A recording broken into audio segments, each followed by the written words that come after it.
This video was brought to you by Markus Bil, Elbilmek, ABRP, Stormberg, Kempower and Bilkomponenter. Yo, what's up? Today we're gonna retest something with the Xpeng G6 performance. During 1000 kilometer challenge, I claimed that the consumption has been capped at 264 watt-hour per kilometer. Well, now it's raining, the consumption should be high. We should try to hammer on the Norwegian Autobahn and see if it is really capped at 264 or not. And then the second thing I'm going to test is during range test, I had problems determining what the heck the consumption was, because you're supposed to exit the car and then, let's get inside there, it's raining. To reset, you're supposed to exit the car, lock it, and then unlock it, and then things seems to reset. But it doesn't always happen. So just want to find out, is there some kind of timeout? You have to lock the car and wait for more than 5 minutes. But it seems like some variables are reset and not some others. So, okay, let's just get cracking. You see, when I enter the car, this is a bit confusing because after charging has been zeroed out, but here it's in startup 0, but why is the average still showing 219 watt-hour per kilometer? I don't know. Other Chinese cars, even if there is a reset button, I think it was Hongqi and maybe BYD, I don't remember. When you reset, it appears as if you reset everything, but you will clearly see that the consumption doesn't change. So, or I mean, it doesn't zero out. So, okay, let's try now at least. It should zero out as soon as we start driving. Okay, we have also a graph here since start. Let me see, and then here, let me see if we start driving now. It doesn't change right away. This is weird. Okay, maybe it needs a threshold. Wait, now it goes up.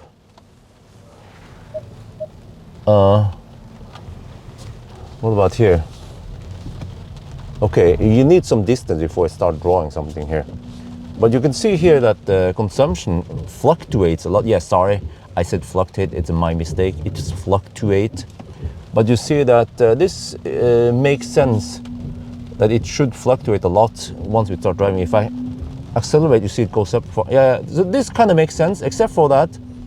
What happened to that spike we're supposed to get? Yeah, you see 127 watt-hour per kilometer, so most likely it has reset at start. All right, it goes higher than 264 watt-hour per kilometer at least. So yeah, but it doesn't peak much more than around 300, so I'm not sure what's up with that. All right, now it's okay, Ioniq. So I'm gonna reset that by just leaving the car and come back in, and then we see what happens.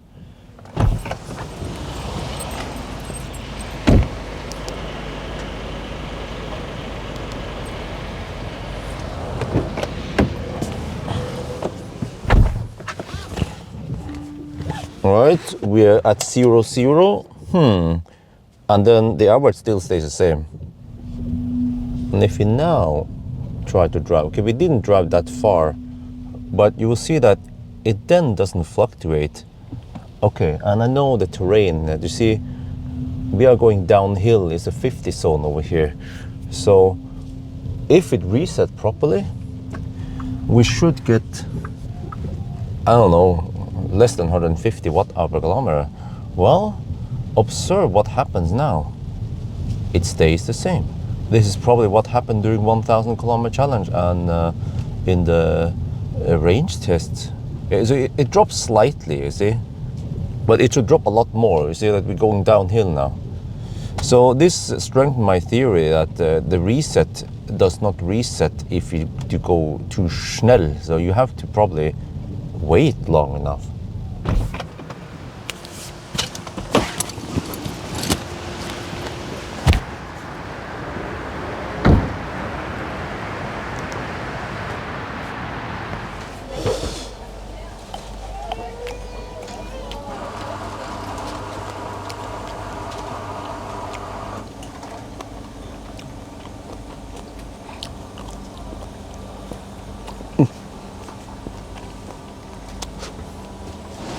Look, Tom Wilhelmsen, as I talked to them before, the management, they talk about, yeah, I should ride with some of the drivers for one day, but we haven't really gotten to do it. And then I just bumped into them at the Ioniq, and I actually see many of these similar trucks charged here, not only from Tom Wilhelmsen, And I talked to the driver. He's a nice guy, English-speaking dude. I asked him, where are you going? Well, he's going to Maura, which is just where he can go this direction, maybe only around 20 kilometers from here, and then he's returning to Alnabru, which is around 40-ish, 40-50 kilometers from here. So he's not driving that long distance. He said that he has around over 100 kilometers of range with this, and his the truck here is filled with some gravel, so fully loaded. And also he has his brake now, and he said that he will just charge usually not more than 80% or 90%. I mean, you see here he's taking yeah, we can see the details here, 47 minutes so far. Yeah, nice and flat curve, at least until now. This probably doesn't have the biggest battery. I didn't ask him about the battery size, but it's Volvo, let me see. I think this is a Volvo FMX. Yeah, you can probably look up on the license plate here. So I see these trucks all over the place, and also especially around Oslo. Plenty of electric trucks, and also see them quite often at Ioniq, like I mentioned. So yeah, interesting. He's just having his break now.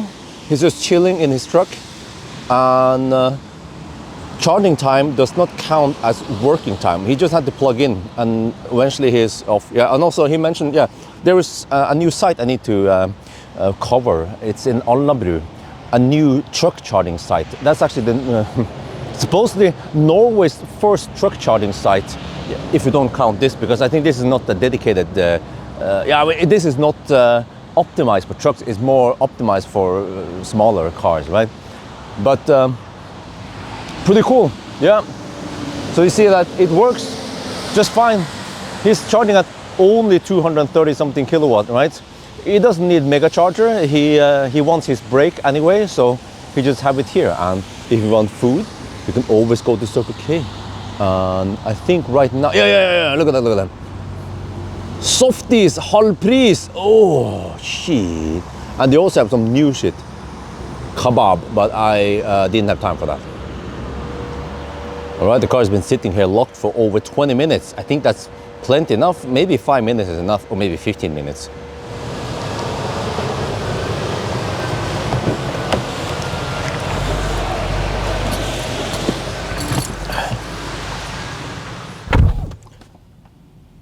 Oh. Well, I mean, everything is zero out except for the consumption. We're going to go downhill. We are slow poking. Consumption drops. Wait, it's so small, you can't see it. Well, you see now it drops a lot faster. So yeah, I think that's the trick. You have to lock the car for, I don't know, somewhere between 5 and 20 minutes, and then it resets properly. How about just adding a reset button in the car, or at least just reset properly when you just lock and unlock immediately? Some of the higher numbers, 320 watt-hour per kilometer. I haven't found the cap, but it seems like there is some kind of D-spiker here, so we don't see the high 500 watt-hour per kilometer spikes. So there you guys have it, the G6, and a slight bug that probably doesn't need to be fixed, because who the heck locks the car and then unlocks it right away? They usually lock it and then leave it there for at least 15 minutes, right? And then it resets. But maybe they should just add the reset button that does the correct thing, right? And then for visual, it should reset and set it to 0, not to the remaining, I mean to the last whatever consumption you had. But this is just nitpicking. Or I don't know what you guys, and also if I had the time and resource, I should check in the video archive and then poke and see what was it again with all the other Chinese cars. I've seen it before, I just don't have the solid proof. You can always link into the previous video where I talk about those Chinese cars, BYD or whatever, that cap the consumption. So, all right, anyway, I think that's going to be it for now. Hope you guys enjoyed this video. As always, thank you for watching, and talk to you later.